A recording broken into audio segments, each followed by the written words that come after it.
j'espère que vous allez bien. Je vous retrouve pour une nouvelle vidéo. Dans cette vidéo, j'avais envie de partager avec vous 3 recettes sans Thermomix. Eh oui, aujourd'hui, tu te reposes mon pauvre petit. On va le laisser tranquille pour aujourd'hui et je vais vous partager du coup 3 recettes que j'aime beaucoup faire, ou plutôt que j'aimais beaucoup faire. Il y en a une, c'est une recette que j'ai pas fait depuis très longtemps. Mais voilà, c'est des recettes que j'aime énormément faire en temps normal. Et bien sûr sans Thermomix, car oui, ça m'arrive de cuisiner sans Thermomix. Vous le voyez sur la chaîne, il y a de plus en plus de recettes sans Thermomix et j'ai envie aussi de vous en partager de plus en plus, d'essayer aussi de faire de plus en plus de choses sans Thermomix, même s'il y a des choses que je ne sais pas faire sans le Thermomix. C'est pour ça qu'il est toujours là, voilà. Donc j'ai ici derrière moi, comme vous pouvez le voir, tout ce qu'il faut pour mon repas de midi. On va commencer tout de suite à préparer la toute première chose. À midi, ça sera légumes rôtis au four et saumon. Voilà, donc filet, pavé de saumon. Voilà. Donc c'est parti tout de suite pour la toute première recette. J'ai sorti de mon congèle un pavé de saumon que j'ai laissé décongeler pendant la nuit, de la courge et en orange de la patate douce. Maintenant que tout ça est décongelé, il faut ajouter le dernier ingrédient, les carottes. Ce trio courge, carottes, patate douce, c'est le trio que j'adore faire en hiver. Mais bien sûr, les légumes rôtis au four, c'est comme tout. C'est comme le one pot pasta, je vous en parle tout le temps, c'est déclinable à l'infini. Par exemple, en été, ce que je fais souvent, c'est aubergines, courgettes et toujours patate douce, bien sûr, parce que j'adore la patate douce. Mais vous pouvez aussi le faire avec de la pomme de terre. C'est pareil, veillez à bien le couper en petits cubes, ça cuira plus vite. Mais ça marche aussi avec de la vraie pomme de terre, si vous n'êtes pas fan de patate douce ou que vous n'en avez plus. Et les légumes, veillez juste par exemple à mettre des légumes qui cuisent assez rapidement, à peu près dans les mêmes temps. Mais souvent, c'est cuit parfaitement bien. Et c'est ça qui est bien avec les légumes rôtis au four, c'est qu'on mélange tout, on met à cuire et c'est cuit tout en même temps. J'essaierai de vous faire au printemps une variante avec des légumes de saison et en été aussi. J'essaierai de vous faire, suivant les saisons, des variantes, quoique en automne et en hiver je fais toujours le même, donc vous l'avez sous les yeux. Mais j'essaierai quand même dans certaines vidéos de vous mettre des variantes de mes légumes rôtis au four, ou peut-être en short YouTube, qui sait. Donc maintenant que c'est fait, j'ajoute les herbes. D'habitude, j'ajoute toujours les herbes de Provence, mais là j'avais envie de changer un peu. J'aime bien avec les légumes mettre du persil. Je trouve que c'est une herbe qui va parfaitement avec. Et j'ajoute de la coriandre. Moi, souvent, les herbes aromatiques, je les mets en fonction de ce que j'utilise. Par exemple, avec le saumon, ce sera toujours de l'aneth. Avec le poisson, ce sera toujours de la ciboulette. Voilà, j'ai mes préférences maintenant avec le temps. J'ajoute également du cumin. Je trouve que ça se marie vraiment bien avec les légumes. Ça donne un bon petit goût, j'adore. J'en mets pas énormément par rapport à si je faisais un curry, je veux dire. Mais j'adore, voilà, j'adore en mettre. Donc pour 2 portions, je pense que ça me fera pour 2 assiettes. Donc 2 portions, 2 cuillères à soupe d'huile et on mélange bien. Donc il fera 1 cuillère à soupe d'huile par portion, par repas, quoi. Ce qui est la recommandation. Donc je mets bien de l'huile de tournesol parce que je vais chauffer à un peu plus de 180. Voilà, pourquoi je mets bien de l'huile de tournesol. Attention, l'huile d'olive n'est bonne que jusqu'à 180 degrés. Si vous chauffez plus, c'est l'huile de tournesol. Ou après, des huiles de friture, etc. Mais bon, ça c'est une autre histoire. J'étale bien mes légumes, bien mélangés, bien huilés sur ma plaque de four.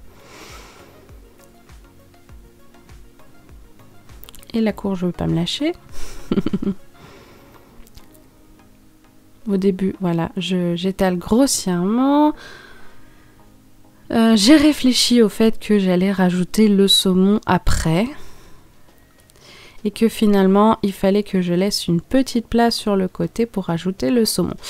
Alors avant je faisais toujours le saumon à la vapeur dans un petit appareil en plastique que je mets au micro-ondes, tout ça, et j'aimais beaucoup. Quelqu'un, un ami de ma belle famille à Noël m'a suggéré d'essayer le saumon au four et j'ai essayé et depuis je suis vraiment super fan, j'adore le saumon au four.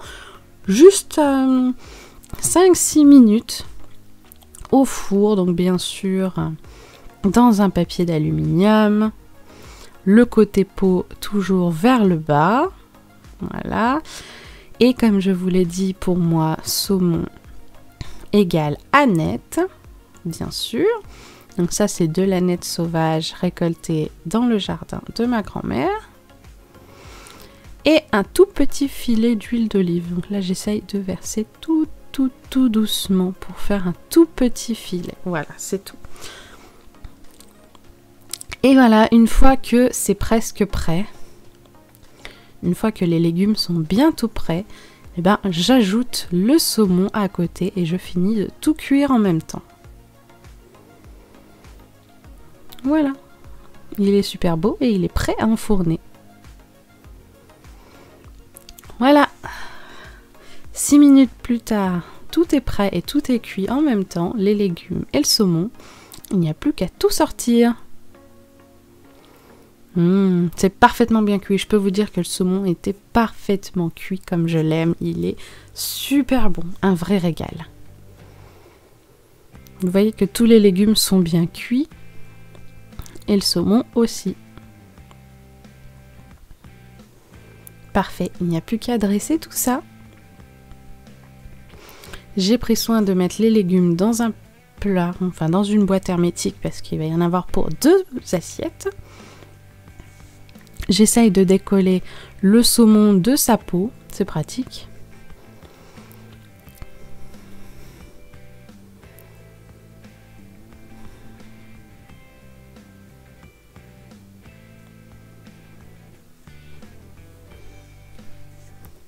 Et je me sers une belle portion de légumes rôtis au four, donc qui possède déjà des féculents étant donné que j'ai mis de la patate douce dedans. La patate douce qui, comme la pomme de terre, est un féculent. Accompagné de ces légumes, la courge et la carotte. Et voilà un premier repas sans Thermomix excellent, de saison et équilibré.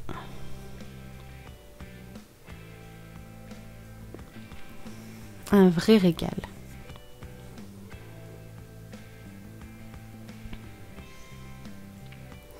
Pour cette deuxième recette sans Thermomix, je vous propose un dessert que j'ai fait du coup pour mon 4 heures. Il s'agit des muffins pomme cannelle. Alors celle-là, je vous les montre partout. C'est pour ça que je passe vite la recette. Je vous ellipse un peu les préparations plus vite que d'habitude. Les 3 recettes de cette vidéo, vous les retrouverez sur mon blog. Elles y sont déjà depuis un moment. Vous les retrouverez toutes les 3 sur mon blog. Aussi bien les légumes rôtis au four que les muffins et que la recette suivante. Ça, c'est pareil. Les muffins, c'est vraiment quelque chose de déclinable à l'infini. Ce que je faisais le plus souvent avant, c'était simplement fruits rouges. Donc parfois que des framboises, parfois des myrtilles. Et en toute saison, je faisais ça. Quand je me suis mis à faire un peu plus les saisons, je vous en avais parlé dans un vlog sur les saisons. Je vous avais parlé de plein de choses, et ben j'ai commencé aussi à faire les saisons par rapport aux muffins. Donc maintenant en hiver, je fais pomme cannelle ou poire. Et les fruits rouges, ben ça reste moins souvent, ou alors j'en fais plus printemps-été. Je mets un peu plus des fruits de saison dans mes muffins. Et là du coup, ben, ce sera pomme cannelle parce que j'ai toujours des pommes. Et que la cannelle c'est super bon en plus pour la santé. Donc la petite astuce pour les muffins, c'est de garder quelques grumeaux. De pas trop mélanger la pâte, sinon vos muffins ils gonfleront pas. Ils resteront très plats.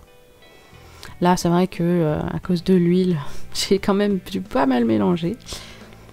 Mais c'est une recette qui n'est pas comme les muffins américains, vous savez, qui sont vraiment très gonflés, qui ressemblent à des champignons. Ça c'est une pâte à muffins vraiment différente. Il me semble qu'il faut qu'elle repose au frais et Après, faire le choc thermique comme les madeleines, finalement, chaud-froid avec le four, c'est assez compliqué. Mais moi, j'aime bien cette recette de muffins. Vu qu'on est encore en hiver, j'ai choisi les petites caissettes en papier que je vais mettre dans mes moules. J'ai choisi ceux-là avec les petites cannes à sucre et les petits décors d'hiver. La dernière fois, dans la vidéo, je vous avais montré, j'avais choisi le bleu avec les flocons. Là, je change un peu. Bon, j'en avais plus, donc il a fallu que j'aille en chercher dans mon tiroir en dessous, dans la réserve. Voilà, là, maintenant, je vais mettre d'une grosse cuillère et d'une petite cuillère pour remplir les moules. Donc, comme tout moule, ça se remplit aux 2/3, jamais en plein, sinon, quand ça va commencer à gonfler, ça va déborder. Donc, des moules, on remplit toujours aux 2/3 de la hauteur, bien sûr. Donc je commence par mettre déjà une belle cuillère à café dans chaque moule.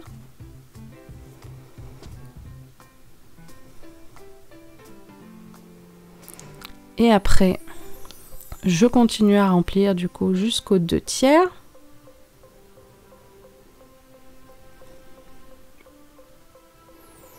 Et je vois ce qui me reste du coup à la fin.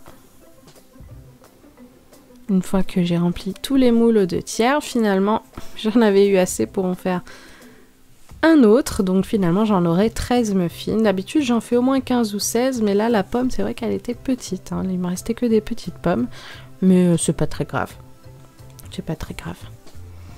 Et voilà. Au moins, je dirais 20 minutes au four, au moins. Mais surveillez jusqu'à ce qu'il soit bien cuit et bien doré, comme là. Maintenant, il n'y a plus qu'à laisser refroidir jusqu'à l'heure du goûter. Et désolée pour la caméra, je ne sais pas du tout pourquoi elle a bugué. Et voilà, maintenant que c'est froid, et que surtout c'est l'heure du goûter, je les sors. Et surtout, j'ai très faim. Je vous le dis, j'en ai mangé quand même 4 hein, au total, tellement j'avais faim. Je vais en démouler un et le couper en deux pour essayer de vous montrer l'intérieur. Là, j'ai vraiment essayé cette fois de faire les pommes en très petits morceaux parce que je voulais vraiment que ce soit moelleux et riche en petits morceaux de pommes. Et voilà, il n'y a plus qu'à manger et on se retrouve pour le repas du soir.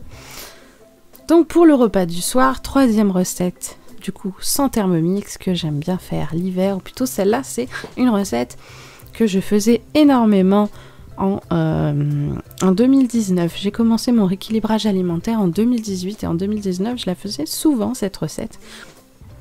Il s'agit d'une poêlée carottes, épinards, pois chiches que je fais moi-même. C'est une poêlée que je faisais beaucoup en automne et en hiver. Ça fait bien au moins... Je dirais au moins 2 ans que je n'ai pas refait cette poêlée. Au moins. Si c'est pas plus. Je commence par couper une carotte en rondelles. Et juste pour une assiette, croyez-moi que vu tout ce qu'on va mettre dedans, une carotte c'est pas mal. Je prends de la crème. Là j'ai choisi de la vraie crème, mais j'aurais pu prendre de la crème végétale. J'ajoute dedans un peu de concentré de tomate. C'est le mélange que j'avais fait à l'époque. Et croyez-moi, c'est super bon. Mais je pourrais faire, comme quand on fait de la dinde ou du poulet avec le chéri, je pourrais faire un mélange de crème et de moutarde. Mais je ne sais pas pourquoi, cette recette, j'avais fait un mélange de crème et de concentré de tomate. C'est super bon. Ça donne un très bon goût aux légumes. Et à tester avec de la crème végétale aussi, ça pourrait être intéressant. Je n'ai jamais fait encore avec de la crème végétale, mais ça peut se faire. Donc comme toujours, légumes, cumin, voilà, comme je vous l'ai dit au début de la vidéo. J'adore le cumin. Et comme c'est excellent pour la santé, j'ai décidé de rajouter du curcuma. Bon, ça va colorer un peu en jaune, mais c'est pas très dérangeant. Le curcuma est excellent pour la santé, ça a un effet détox, etc. Je vous en avais parlé dans une vidéo détox. Donc j'ai fait cuire du riz. Comme ça, il y a quand même un truc qu'on va manger tous les deux avec le chéri. Oui, parce qu'il ne mange pas cette poêlée. Hein. Cette poêlée, c'est juste pour moi. Parce qu'il n'aime pas les légumes croquants. Donc les carottes à la poêle, non. Et les pois chiches, il n'aime pas non plus les légumineuses. Donc au moins, il y aura le riz. Donc je commence par mettre les carottes. dans la poêle et je les fais bien dorer de chaque côté jusqu'à ce qu'elles deviennent jaunes. Voilà. Je ne les brasse pas parce que sinon ça ne servirait à rien. Je les retourne une par une. Une fois qu'elles sont jaunes d'un côté, je retourne tout. Et je fais cuire le deuxième côté.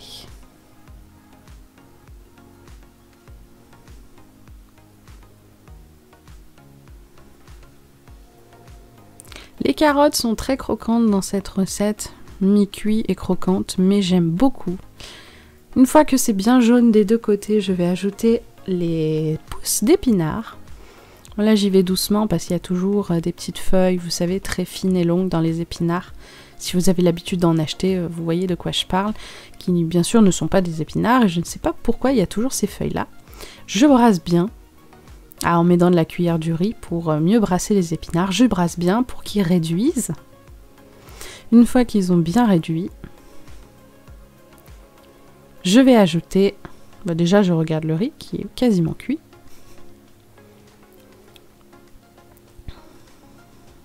Et je vais ajouter les pois chiches. Pareil que je laisse cuire 1 ou 2 minutes, même pas, dans la poêle. Surtout pendant que je surveille le riz et que je goûte. Non, trompé. Voilà, le riz est cuit pendant ce temps. Donc vous voyez, je laisse cuire juste le temps d'égoutter le riz, c'est tout.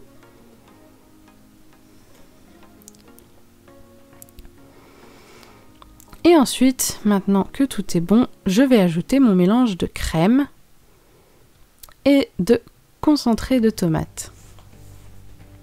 J'en mets très peu parce que finalement, c'est juste pour que les légumes soient imbibés de crème et pas que ça fasse une sauce en fait. C'est pas vraiment voilà pour faire une sauce, c'est plus pour napper les légumes, pour bien les imbiber, les colorer, plutôt que pour avoir une sauce. Voilà, et normalement, d'habitude, je m'arrête là pour la poêler. Et du coup, là, c'est une variante à laquelle je rajoute du riz. Parce que des fois, ça m'est arrivé aussi en 2019, quand je faisais souvent cette poêlée. Des fois, je la faisais 2 fois par semaine. C'était vraiment super bon. Et du coup, ça m'arrivait de temps en temps de rajouter du riz dedans, mais pas systématiquement. Là, j'ai décidé de faire quelque chose d'un peu plus complet. Donc, ça fait du coup un repas végétarien.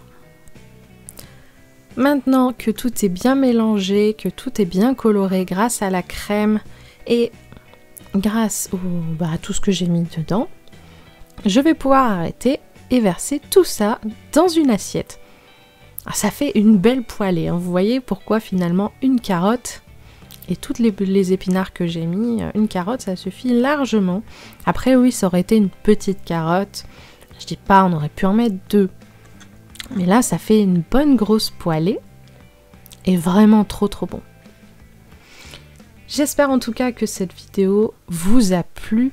Vous trouverez bien sûr sur mon blog les 3 recettes. La recette des légumes rôtis au four, la recette des muffins et également la recette de la poêlée carottes, épinards, pois chiches.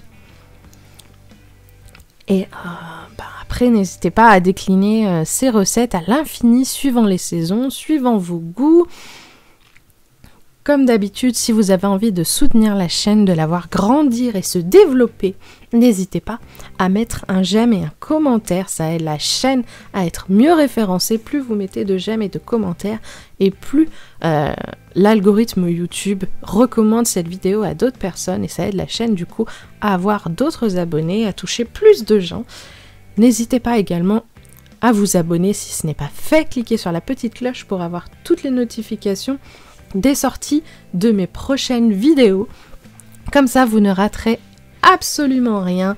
Je vous dis à très bientôt. Prenez soin de vous, cuisinez bien et régalez-vous surtout. Bisous!